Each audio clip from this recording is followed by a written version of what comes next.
เหี่ยวได้ไม่เอ็ดชิมพามาว่ะไม่ชอบเน่ๆเลยว่ะนิสัยไม่ดีว่ะ นี่เงาบ่ ก็เลยเกลียดเลยบางอย่าง เป็นซี่บ่บ่จักดูบ่รู้จักแยกแยะนิดหน่อยเป็นไงเนาะขาดความอบอุ่นเลยนะ เกินไปเนาะไม่ชอบก็มาเป็นทั้งเกลียดนะก็เลยเกลียดอ่ะอู้มาดูกันดี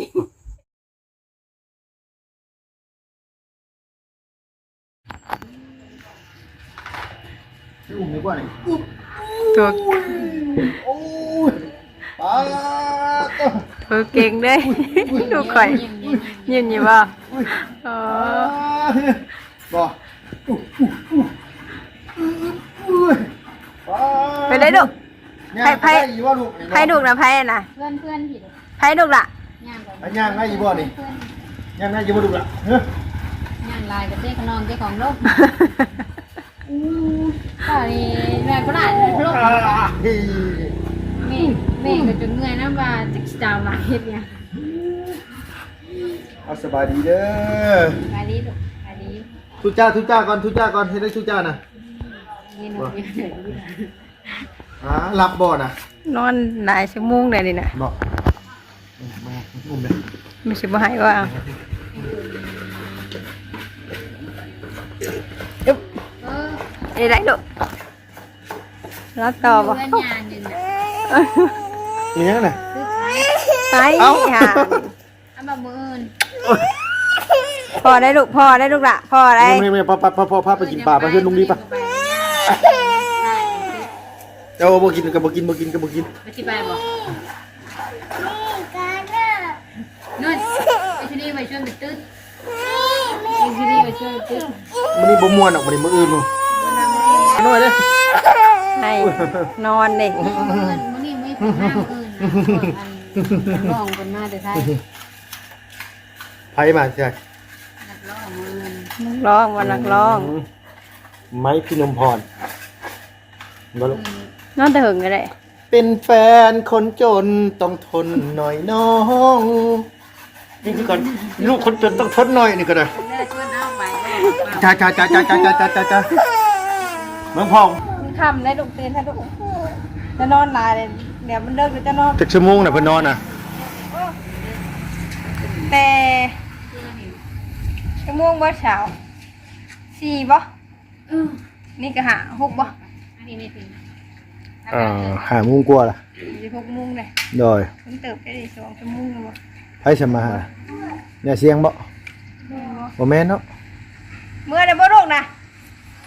ใช่น่ะไปแล้วบ่น่ะไปเลยลูก ไปบ่ได้ก็ได้บ่ เวลามาบ่ไหว บ่ลาแล้วเราอ่ะ เดี๋ยวปู่ตัวน่ะอยู่ เดี๋ยวอยู่ปู่มาเลยปู่ ไปแล้วบ่ เห็นปู่บ่ น่าสิบ่หายบ่ไปเด้อไปเด้อนี่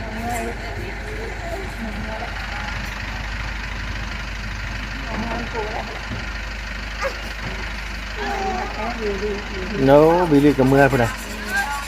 โอ้ โอ้บ่ชา มาอยู่หั่นบ่เลย โอ้อันนี้สาวสีม่วงนี่แหมบ่ 5เห็นล่ะ5เห็นล่ะ หมายความว่าชุดเก่งนะนี่บ่ เฮ็ดยาได้เนาะ เลยคุณละ แม่ก็ไปเอาต่อเลย โทรมา บ่รับมาเลยบ่ บ่บ่นั่นแกกูมาชม บ่นมก็บ่ได้ให้ไปเลยแม่นบ่ บ่ อ้าวหักเพิ่นยังเนาะไหน บ่ลูก บ่มาเลยลูกบ่ให้โอ้บ่ให้เพิ่นเบิ่งเอ้ยน้องได้ยินเอ้ายังบ่เช้าให้อยู่ บ่มาพ่ออุ้มมาพ่ออุ้มมา มากินปลาลุงดีลุงดีเอาปลามาเลย โอเค ตักเพิ่นก็ได้พอ หน่อย ยังลุงดียังแตกตับแผล นี่แหละไปมึงมาเยี่ยมลูกเยี่ยมเจ้า เนาะลูกกินย่านบ่ คุณเป็นใหญ่เกิดบ่ได้แล้ว นี่ไหนใหญ่นะบ่เนี่ยพี่น้อยว่าล่ะ แน่ไม่แน่แล้ว เนาะ ห่างซานฮานนะโอ้ก็ไปเจอเลยสิอ่ะ เหรอ โอ้ก็ใกล้ไปทัดเขาโอ้ เอาสักค่อยไปบ่เป็นเลย นั่งหัวชื่อว่าบ่ออกเลย โอ้ตายโอ้เลย มาถึงลูกไผเดี๋ยวนี้เออ ฮะ มาถึงลูกไผเดี๋ยวนี้ เอาคุณว่าลูกสาวขอย อ๋ ว่า อ พ่อบ่ได้มาบ่มาเยี่ยมใกล้บ่มาเยี่ยมพ่อเยี่ยมหยังวะ เนาะ หรือว่าพ่อก็บ่ได้หาอยู่หากินบ่ เอ ได้ อคิดตอนแรกคิดเข้าใจว่ามันพูดนี่นะ บ่เด้วเนาะ นั่งกันเพื่อมอยู่นี่นะ โอ้พี่ดอก เดี๋ยววันนี้ป้าหอมได้มั้ย ลูกตลาดยังบ่อยากกุ้มแล้วว่า กำลังตื่นนอนหากันตื่นนอน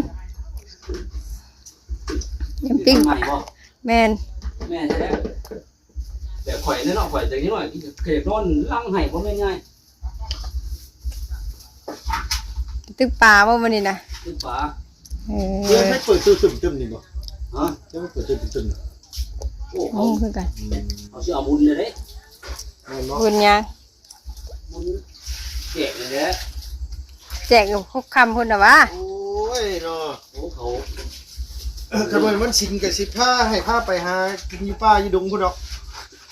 กินน้องน้ำน้องในผู้อ่ะ มาห่อนแล้ววันนี้เนาะ ว่าฮ้อนคักกะลิมื้อนี้เนาะนะเนาะ เอาการเขียนหน่อยได้แบบ เอาว่าเรื่องวันศิลป์นี่มันเป็นหัว ว่าว่าให้ไปก้านอันแม่งเงินกับโจ๊กแม่งอันนั้นคืนไปก้านมาให้ร้านนี่ก็ให้นี่นี่ก็สดบ่มีโมงเขาก็ญาติ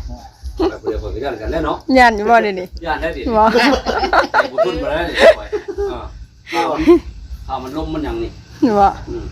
บ่ค่อยใจบ่ค่อยทุนบ่ได้บ่ว่า ข่อยทุนนะ แต่เก่าหันบ่ได้ย่านเลยแต่เก่านี่เนาะเอาลูกนั้นพอไปดูไปบังซาพอไปย่านยังน่ะอ้าวลูกก็จนย่านจนเฮือกน้ำบัดนี่เนาะ ลูกมา ย่านบ่ ใช่บ่ให้ใช่บ่ให้ ย่านนี่บ่ เนี่ยพอ ย่านพ่อ เป็นพออ่ะ ทุก ได้หลายมากกว่าเลย โอ้ยปลาดุก2ตัว สองตัว บัดกิ่วหากินนะ เอาลายไปได้เฮ้ย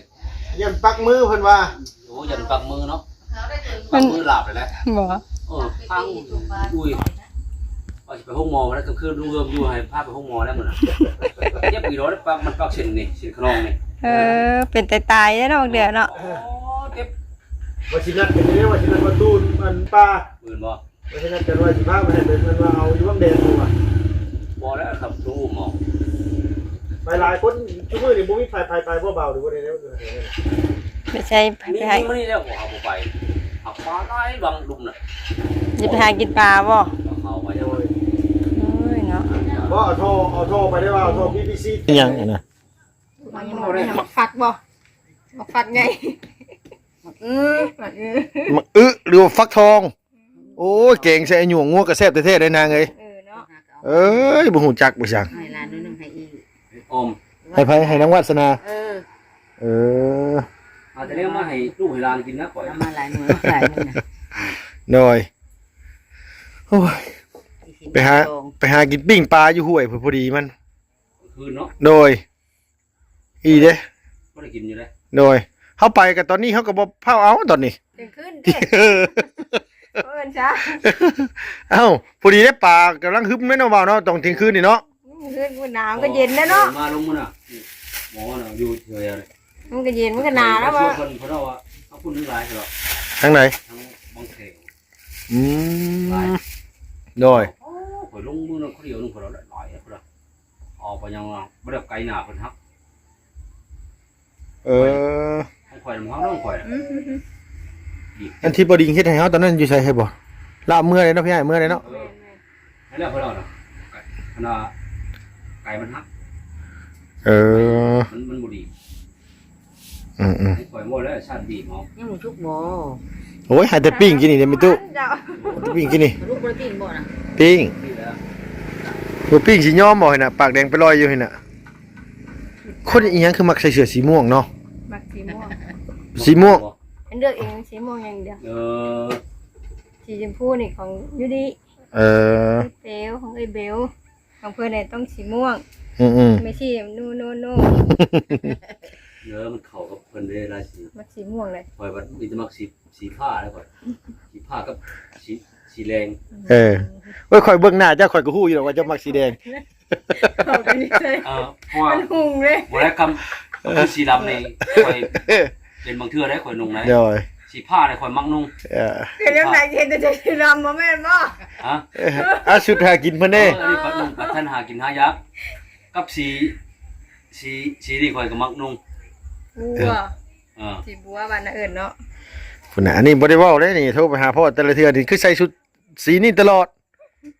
คือให้ใส่เลือกเองนี่คือเลือกสีนี้ตินาง อ้ายเพิ่นเลือกเองแน่ อืม เขาบอก สมมุติว่าเขาไปเสกผู้สาวเขาเป็นข่อยเห็นเขามันหน้าสีงอๆแล้วข่อยก็ย่านคือกันแหละเพราะว่าหน้านิ่มหน้าข่อยก็อยากนั่นอยู่ แต่สิเว้าไปนะทีเนาะมันหางอเพิ่นสิเข้าใกล้เนาะ ข่อยคือบ่ย่านมันเข้าไปใกล้แล้วก็ผมเอาดีเด้ คือหน้างอยซื่อเนาะหน้าช่วงหน้างอยคือกับไปจิตใจดีเด้คนเฮาเนาะ คุณคนหน้าบูดหน้าบึ้งมันเข้าใกล้ผมบอกแบบดีมันนี่เนาะ สัตว์หาแต่เนี่ยว่าสัตว์หาแต่เนี่ยว่าโอ้ยมื้อแลงสิไปใช้มื้อแลงนี่น่ะบ่ มันโด อย่างว่านะคำว่าไปหากันที่เราที่นายกับมันนั่นเนาะ มันย่านบ่ ยาก บ่ทุนบ่ได้ติ แต่บ่ทุน เออ ใจแตกเลยเดี๋ยวนี้ แตกกันนี่ โอ้ยว่ะเห็นห้างไรลูกนึงใจแตกคนเยอะโอ้ยว่ะ เฮ้ยเหรอ เฮ้ยเงินดีใจแตกนะ เสียแนวคิดนะ เสียเนี่ยคิด ตาบ่ โอ้ยปลาหน้าอร่อยมากเลย โอ้ยปลาบ่แม่นเป็นนั่งแล้วมันสิแกะให้กินมา โอ้ยเนาะคนงามเอ้ยลูกสาวพญเฮิมลูกสาวหล่าเมยมุนโดยคุณน่ะป้าโตลูกกับแม่ความงามแยกกันซะบ่ออกสวยโอ้ ปากหวานชัดอยู่ จังซี่แหละอีพ่อจังแต่ละมื้อแต่ละเว้นกินก็บ่ได้นอนก็บ่หลับ บ่เป็นยัง ฮะ เป็นยัง คิดฮอดลูกคิดฮอดเมียนี่แหละ พูดจุดใจยังไงไปเนาะ เออ โอ้ยยังไงที่ดู โดยแท้ดีได้ดีนะคนเฮาเนาะเอ้ามันคือเบิดจะกึกจังล่ะพี่น้องเอ้ยเบิ่ง มากินข้าวเงินลุงดีปลาลุงเนี่ยมาเด้อ นี่แซ่บบ่ แซ่บอยู่ หลานสาวกันเนาะ ตื่นแต่นอนอย่างงอแงเนี่ยบ่นั่น บ่โอเคปานไหนบ่ ไอ้กินข้าวน้ำดุข้าวใส่น้ำโอ้ เก่งๆเนาะ ไอ้กินดูกินได้ก็มือเพื่อนบัด โดยมื้อหามน้ำนอนเนาะ มานอนมือกับมือบัด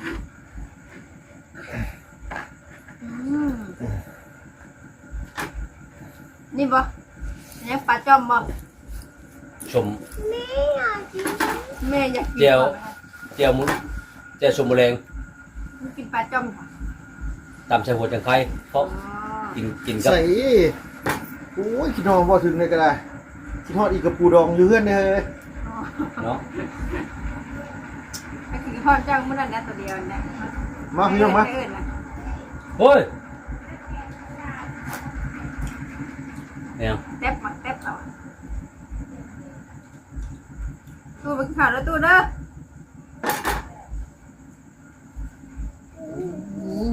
แต่ เธอกินแต่ปลาว่าเธอตู้ข้าวมากินว่าจ้ะเอามา ยังไม่มามา โอ้เลยโอ้ยตายเนาะคนเด้อของกินกับบ้านเฮาโอ้เนี่ยชั่วชื่อผมโอ้แล้วนี่ ดอกแค่ปลาบ่น่ะ เก่งมัน โอ้ยมุกทานไพ่เปล่ามุกเคยเช่าฮะ โอ้แล้วนี่ ก็ให้กินเป็นนี่เนาะทำใจเช่นสมบูรณ์แดงเนาะให้เป็นที่ดินแสดงนะ ข่อยบ่แซ่บบ่ข่อยบ่ ปลานี่แซ่บป่ะนะ แซ่บนับผมเกินเนาะ หรือว่าเอา มันก็มีอยู่แล้วเจียวเจียวยังอีกอยู่เลย บ่ เจียวแต่เขาตำรุ่นไปลงกี่บ่แล้ว เฮ้ยเดือนปลายนึงเนาะทั้งเวลากินแต่ซ้ำเจียวร้องเลยเนาะเห็ดลับมันนี่น่ะเลย มาเด้อพี่น้องได้กินข้าวแดงน้ำกันมีเพื่อนบอลลี่มื้อนี้มาฮอดกับบ่ทันได้ฮอดมื้อฮอดเพื่อนเลยแหละ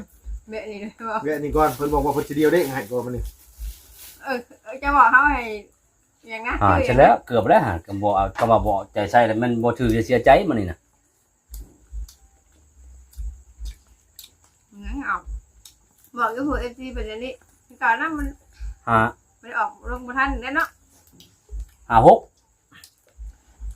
ฮะนิ่มๆเนี่ยก็อยู่จะให้เอาเป็นหานี่แหละคำแม่นกับนั้นมันเป็นหานะ ไปห้า คำชิมหาคำว่าอยากแต่แบบ เจ้าจะได้นะ บอกบอกคอยย้ำมันแบบอยากเฮ็ดของเก่านะอยากลองอยากลอยลังนะชิมหานะแต่ว่าคืนเนี่ยก็เห็นนะเฮ็ดแบบมุนคอยเบิ่งคอยแบบ ทำเอา คอยบอกคนบ่เป็นนะไล่เลขก็ได้เนาะมุนให้คอยเบิ่งนะมุนช้าๆโอ้ช้ามันยังบ่จักบ่ว่ะ มามุนบอกได้หรอ ฮะ มุนบอกได้ เอ หรอ ออ๋อตัวใดจักแต่เห็นข้างแน่เห็นแต่ผู้หาเนี่ยโอ้จักอยู่หรอกซ้ำนี่ว่าจำได้อยู่หรอกซ้ำนี่ว่า น้องข้าวใช่ถูกป่ะแม่ครับ ถ้าสิชื่อว่า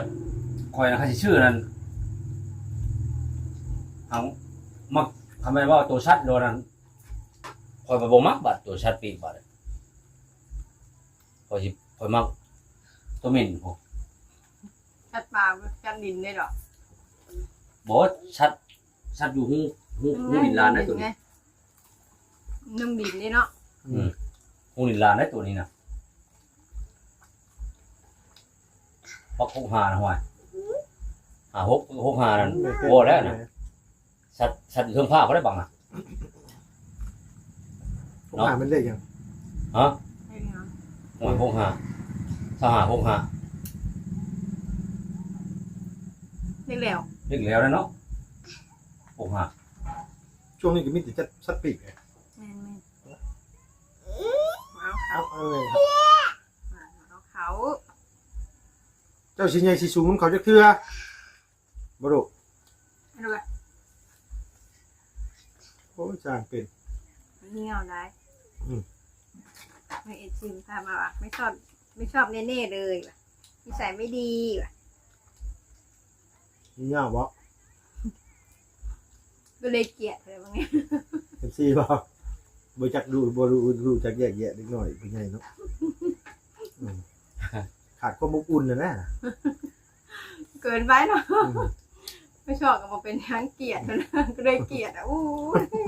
พอดูกันเลยดี ไป CFC ชอบเน่ๆแต่แต่ก็ธรรมดาพอบินไม่รอบสอง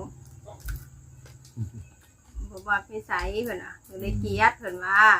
นี่ใช่นี่เป็นนี่ไหน นิสัยเราเป็นนักเป็นนิดหน่อยเนาะ อ๋อนี่ใส่ผู้เม่นนะบ่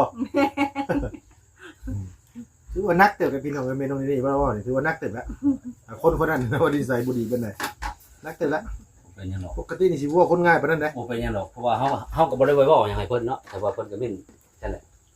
ก็ดีใจ เป็นเบิ่งเนาะ นี่คนไลค์กดแชร์มาโลดนี่บ่มีหยังกินอาหารบ้านเฮานี่คือ แค่ปลา นี่มาต้อนรับลุงเฮือเพิ่นมาดินเฮือนนี่ซ่านคนนี้หยังมากมายเพิ่นมา มีหยังก็กินไปเนาะบ้านเนาะ กินไปอันนี้แหละหายกินเบิดรู้จะคำยังไงมึงรู้แซ่บมึงรู้ สุดละ โอ้โหอ่า ใช่ปลา เยอะดูละ เอาลูก ไม่พอให้พอให้ ชิมข้าวเจอ เอาอยากกินได้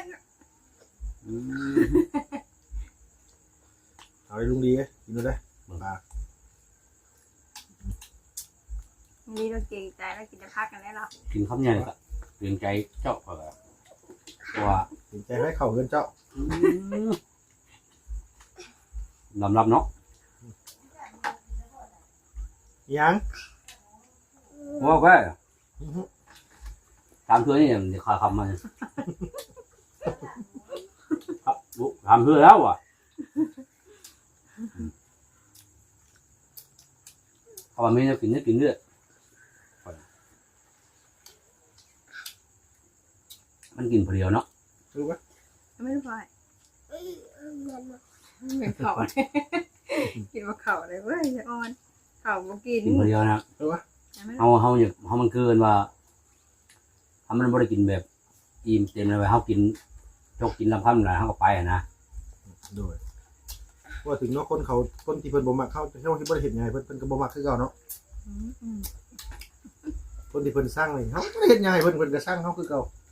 เพราะฉะนั้นบ่ต้องไปจำเป็นต้องไปดีกับเพิ่นหรอกคนที่บ่มักเฮาแล้วบ่าวเนาะ มาล่ะ ยับลูกนี่ ไม่รู้ไม่ป่าไม่พอมันเป็นหยังเอ้ามืดอะไรมืดอะไร กินแล้วหน้าเจ้า ยังอยู่ไปก้างไงลูกก้างไงลูกอะก้างมันเลยลูกก้างพอไปพอกินก้าง ไปลูกเด้ ออมมันมาใส่ออมใส่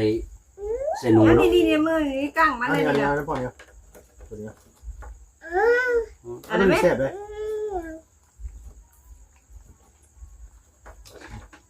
ลูกหลานอยากปลาเดียวเนาะ อร่อยวันชุ่มหาปลาอยู่อื่น หาปลามาให้หลานน้องไปเนาะ โดย แฟนคอยไปเขาเป็นหมูคอยก็ยังไม่ได้ ไปเป็นหมูใช่ไหม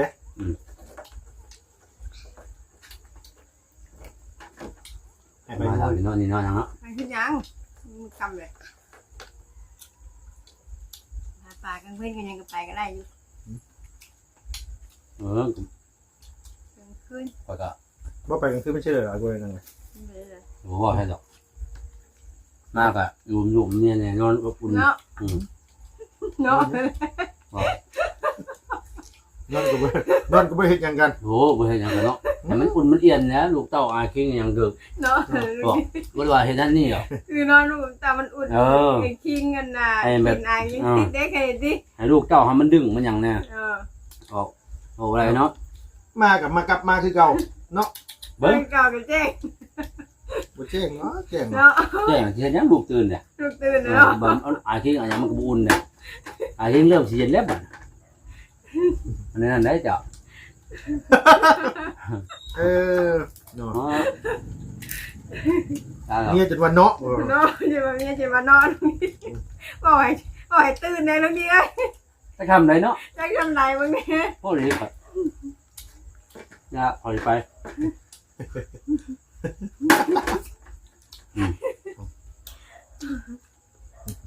ไปหาไหมดูลูกดูหลานกิน ว่าอย่ามาญาติ ขึ้นบ่ไปกันเว้นเอา แต่เฮ้ยบึ้ง อย่าหอกกล้องน้ำพ่อ เขาก็มาเขาทำฉันได้ลูกตัวเดียวนี่เนี่ยก็อุ่นเสียงอุ่นไทยอุ่นเฮือนอุ่นชานอ่า นี่พ่อแม่มันนี่ กินหางกับก้างวะ ว่าอะไรอยู่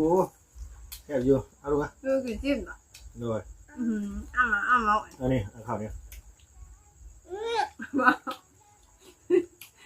นายยุ่งต้องไปกินข้าวได้เลย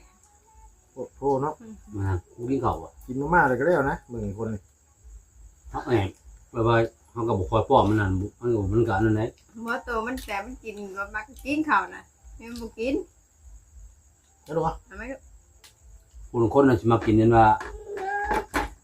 มากินจก มันเหี้ยนี่ จบไม่ได้ใครกินมันได้เดี๋ยวโดนกินเถอะ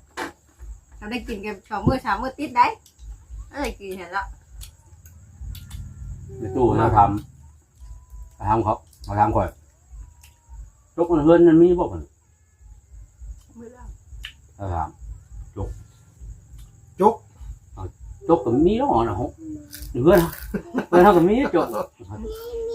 มีดวงเดียวแล้วจกก็ว่า แกะเห็นไหม อ๋อ พอเห็นไห บ่ ม ได้เหรอจกนิดหน่อยได้แล้วว่าเฮ้ยว่ะ พอเห็นไหม จุก พอนิดหน่อยสิพอได้อยู่แล้วเพื่อนแม่มาสุกว่าจกมันทำเลยนะเนื้อทั้งมีดวงนึงว่ะบ่มักอะไรจกอะไรล่ะว่ะ เดี๋ยวสิบอกไปให้จับ ลูกหลานมักได้บ่นะนี่ไง ถามมาลุงดีก่อนน่ะ ใช่ป่ะป่าได้ป่ะ เดี๋ยวจะตามกันแซ่บสิ ถูกเนาะผมได้ตำถึงคุณจังไข่ มีหมูเรือเนาะเนาะ กระแทบเนาะ เดี๋ยวกันแซ่บอย่าลืม แต่หาเดียวบ่เห็นแม่แม่กระแทบใช่แม่ กล้าแล้วมันกล้ว่าเห็นป่ะ ฮะกระตาเนาะ นี่เบิ่งแล้วเลยจักนาทีเดียว โยได้เติมแล้วเอาว่ะ แดงๆกันได้ 10เด้อ ฮะ 10นาที โนแมนนะเว้ย 10นาทีเดียว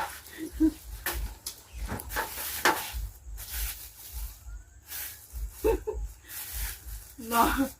มาเนี่ยใจพากับลูก 14นาที เนาะโอเคแล้ว โดย อย่าปลาลูกไปเลยเดี๋ยวไปปลาลูกเด้อ โดยสบายดีป้าลุงเนี่ย สบายดี